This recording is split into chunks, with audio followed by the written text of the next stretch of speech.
Bismillahirrahmanirrahim. Halo adik-adik. Sekarang kita akan belajar tentang klasifikasi makhluk hidup. Nah, materi ini sebenarnya bagian dari mata pelajaran ilmu pengetahuan alam atau IPA untuk SMP sederajat. Nah, dalam pembelajaran ini KDD dari program studi Magister Ilmu Lingkungan ini terlibat dalam mini project Jabar Mengajar. Dan alhamdulillah kebagian untuk mengajar tentang IPA, khususnya materi tentang klasifikasi makhluk hidup. Nah, teman-teman, selama pandemi COVID-19 ini, teman-teman pasti mengenal dengan virus. Nah, pembahasan mengenai virus juga nanti akan dibahas pada bab ini, hanya saja bukan pada materi yang sekarang. Oke, kita langsung saja ya. Perhatikan ketiga gambar berikut. Nah, di sini ada mobil-mobilan, ada akuarium, dan kucing atau meong. Nah, bisa nggak adik-adik mengenali ciri-ciri dari ketiganya? Ayo, bisa tidak? Nah, coba teman-teman atau adik-adik buat tabel seperti ini. Ada 3 kolom dengan 6 baris ya. Nah, adik-adik coba isi bagaimana ciri-ciri dari ketiganya. Mungkin bisa dengan bantuan fasilitator Teh Fadila yang ada di sana untuk nanti pembahasan lebih lanjut. Oke, langsung ya ke slide selanjutnya. Sebelum kita mengenal tentang makhluk hidup, di sekitar kita itu ada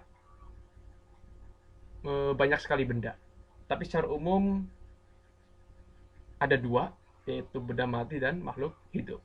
Coba perhatikan dari keempat gambar berikut.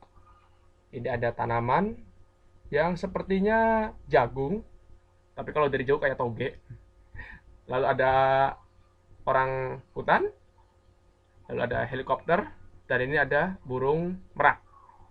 Sudah bisa bedakan mana yang termasuk benda mati atau makhluk hidup? Ayo, coba.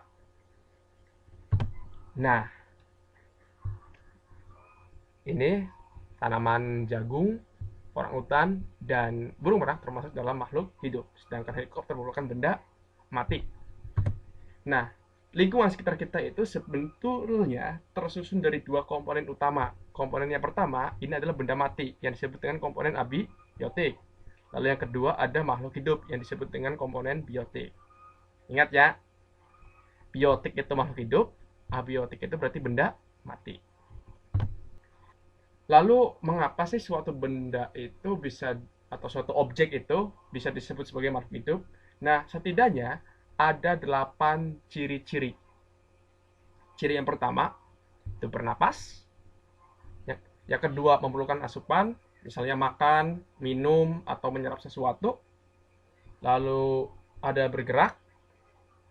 Bergerak di sini eh, bisa bergerak seluruh tubuhnya atau sebagian dari badannya atau tubuhnya saja. Lalu ada tumbuh dan berkembang. Ingat ya, tumbuh itu bisa diukur.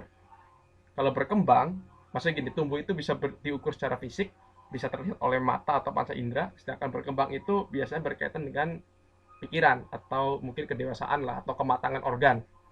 Lalu berkembang biak. Berkembang biak itu bisa beranak pinak, bisa bertelur, atau mungkin keduanya. Tahu kan ada ovipar, vivipar, dan ovovivipar. Lalu yang selanjutnya ada peka terhadap rangsangan. Peka di sini misalnya kita kalau dipukul, teriak, sakit, itu masuk ke peka terhadap rangsangan. Lalu ada beradaptasi. Nah, beradaptasi itu misalnya kita dihadapkan pada cuaca dingin. Tubuh manusia itu kan tidak kuat dengan suhu yang sangat dingin. Misalnya di bawah 10 saja kita di bawah 10 derajat kita sudah mulai menggigil. Nah, manusia beradaptasi biasanya pakai pakaian tebal atau menyalakan api atau minum minuman hangat dan sebagainya. Lalu mengeluarkan zat sisa. Mengeluarkan zat sisa itu bisa dalam wujud urin, pipis, atau bentuk padat. Ya, untuk namanya kalian tahu sendirilah. Oke, selanjutnya. Sadar nggak sih bahwa makhluk hidup yang ada di sekitar kita itu bisa digolong-golongkan? Nah, simpelnya, coba lihat gambar ini. Dua gambar ini kalau teman-teman sering lihat pasti bisa ditemukan dengan mudah itu di pasar tradisional atau di supermarket, bahkan di pedagang sayur atau buah. Nah, ini dari dua gambar ini saja ini sudah dibedakan. Mana yang kelompok buah-buahan, mana yang kelompok sayuran. Oke, kalau ada pertanyaan tomat itu buah atau sayur, mangga tanyalah ke fasilitator yang ada di dekat adik-adik.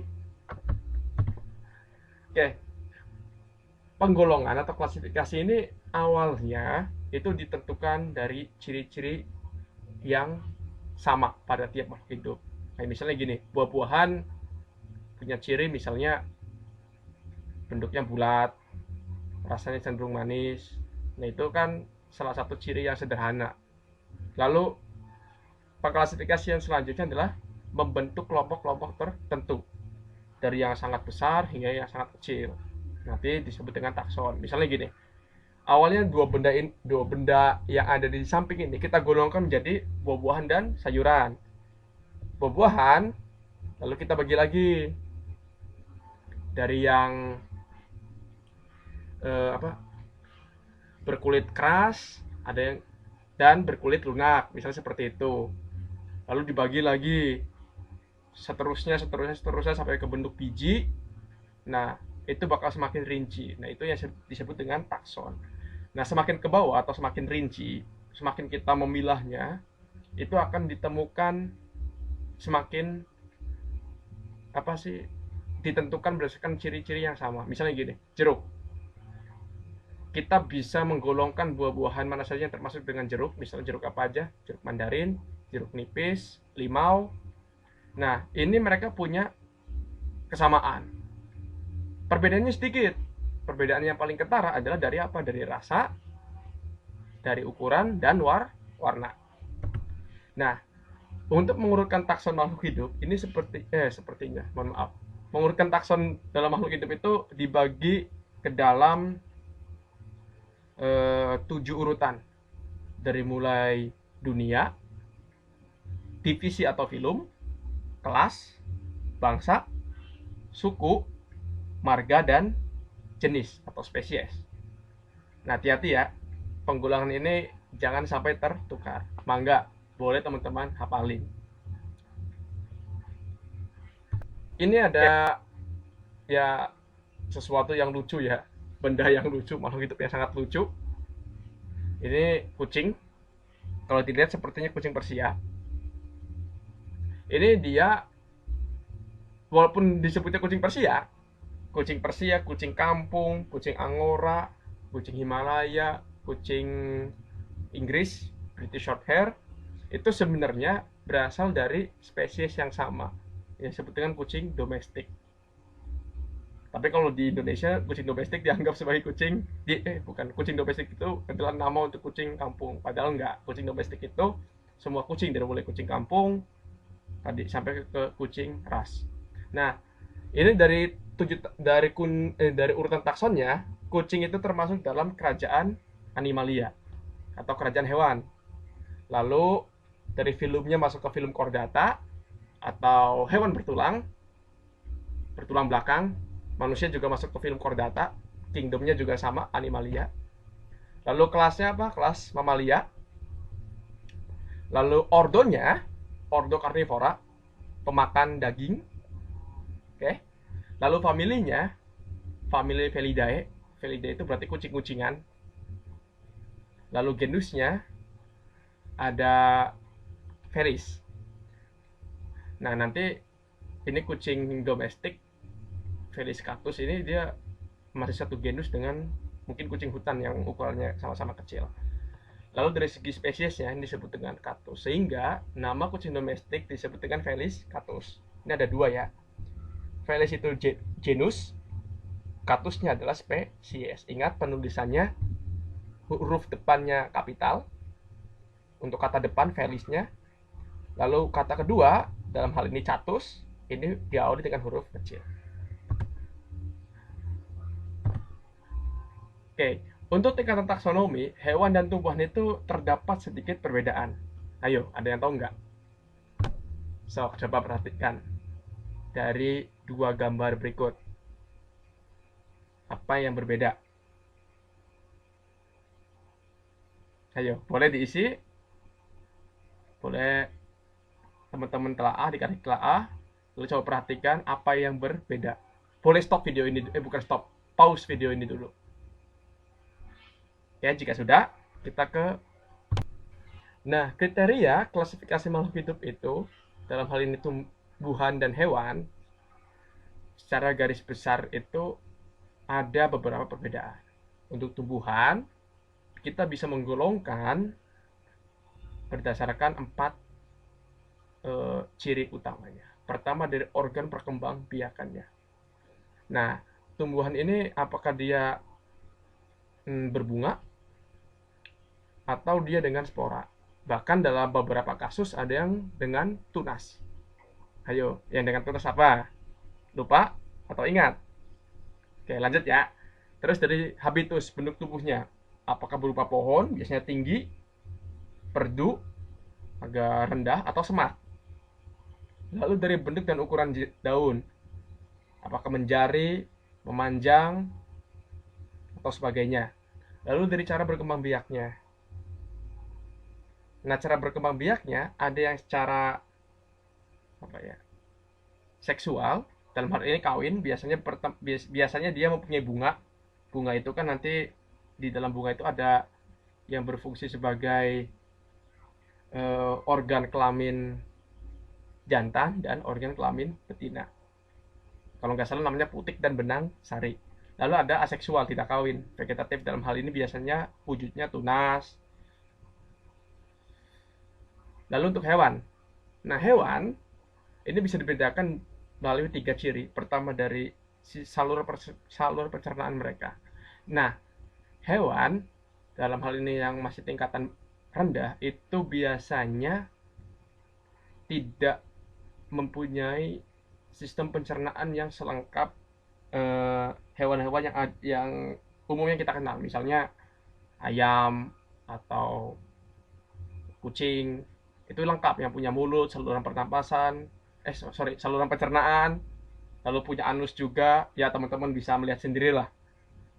Lalu dari segi kerangka, apakah dia kerangkanya ada di dalam atau kerangkanya ada di luar.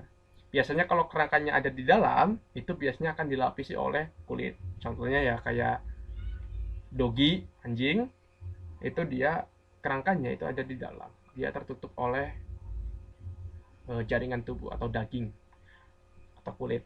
Lalu anggota organ geraknya. Organ geraknya apakah dia berkaki 2, 4, atau bahkan tidak berkaki. Biasanya wujudnya hewan air atau binatang melata seperti ular atau belut. Oke, kriteria klasifikasi makhluk hidup itu ada 2. Pertama ada kunci determinasi, yaitu kuncinya harus dikotomi, terdiri dari 2 kata. Tadi kayak kucing, Felis catus. Lalu hindari pemakaian kisaran. Jadi harus harus benar-benar jelas. Gunakan sifat ciri-ciri yang bisa diamati. Semakin gampang diamati itu lebih baik digunakan sebagai nama kunci dikotominya. Lalu gunakan kalimat pernyataan yang pendek. Kayak tadi Felis catus, untuk harimau Panthera tigris, dan lain sebagainya. Teman-teman latihan nih. Boleh di buku catatan masing-masing. Coba perhatikan. Ayam dan bebek. Ini sepertinya ayam kate ya. Ini ada 3 soal. Teman-teman bisa kerjakan ya. Dari pertanyaan pertama mencari persamaannya, yang kedua mencari perbedaannya, lalu sampai ke membandingkan kedua hewan tersebut dari sisi taksonominya. Oke, paling cukup sekian yang bisa saya berikan. Terima kasih. Wassalamualaikum warahmatullahi wabarakatuh.